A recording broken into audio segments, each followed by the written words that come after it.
ఓం నమో నారాయణాయ నమశివాయ. మహాభారతంలో వనపర్వం అండి.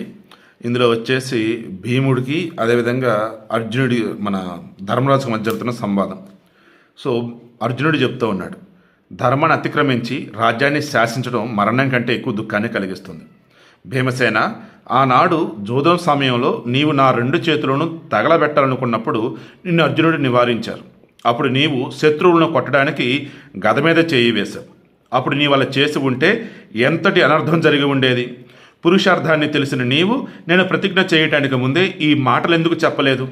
ప్రతిజ్ఞానుసారంగా వనవాసానికి నా వెనకే వచ్చి ఇప్పుడు నాతో మిక్కిలి కఠినంగా మాట్లాడుతున్నావేంటి?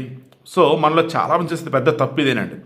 ఏదైనా ముందు చెప్పాలి, వాళ్ళేమో ముందు చెప్పరు. ఆ తర్వాత అంతా అయ్యాక నేను అప్పుడే ఇలా చెప్పు ఉండాల్సింది, నేను అప్పుడే చూద్దాం అనుకున్నాను, నువ్వు ఇలా చేసావు అలా చేసావు అంటూ ఉంటారు. సో ధర్మరాజు బాధ ఇప్పుడు నా బాధ కూడా. ఇన్ ద సెన్స్ నేను చాలామంది అనేది ముందే చెప్పాలి కదా, ముందే చెప్పుంటే అసలు దూరం రాదు కదా. నాకు ఈ విషయంలో కూడా చాలా దుఃఖం కలుగుతోంది. ఆనాడు శత్రువుల చేతిలో యాజ్ఞసేని ద్రౌపది కష్టపడుతుంటే మనం కళ్ళప్పగించి చూస్తూ మౌనంగా సహించాం కదా. విషరసం త్రాగినట్టుగా దానివల్ల ఇప్పుడు నేను పరితపిస్తున్నాను. ఆ రోజు మనం ఆమెను కాపాడుకోలేకపోయాం. ఆ రోజు ఆల్మోస్ట్ మనం విషం తాగినట్టయ్యా, అది నాకు ఈరోజు తెలుస్తుంది. భరత ప్రవీర కురువీరుల సమక్షంలో ప్రతిజ్ఞ చేసి వనవాసం స్వీకరించాక ఇప్పుడు రాజ్యాన్ని ఆక్రమించడం నాకు సఖ్యం కాదు. విత్తనాలు నాటిన రైతు ఫలం వచ్చేదాకా ఎదురు చూసినట్లుగా మనకు సుఖ సమయం వచ్చేదాకా నిరీక్షించు. ముందు శత్రువుల చేత దెబ్బతిన్న వీరుడైన పురుషుడు వైరం కుసుమించి ఫలిస్తుందని గ్రహించి తన పౌరుషం చేత దానిని సమూలంగా నాశనం చేయాలి. అప్పుడే అతడు శత్రువుల సంపదలను హరింపగలడు. అటువంటి వాడే ఈ లోకంలో సుఖంగా జీవించగలడు.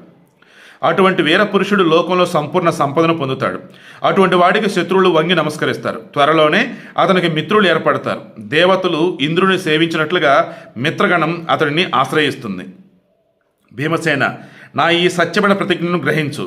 నేను మోక్షం కంటే జీవితం కంటే కూడా ధర్మాన్నే కోరుకుంటాను.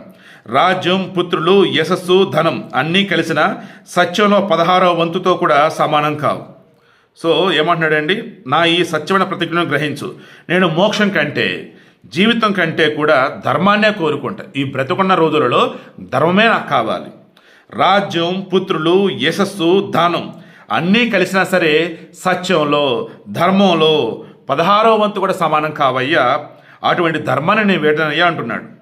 ఇది శ్రీ మహాభారతమున వనపర్వమున అర్జునాభిగమన పర్వమును ఉపపర్వమున యుధిష్ఠిర వాక్యమగు 34వ అధ్యాయము అన్నారు. సో రేపు భీమసేనుడు మరల యుధిష్ఠిరునికి యుద్ధానికి ఒప్పిస్తున్నాడట. ఎలా ఏంటి రేపు డిస్కస్ చేద్దాం.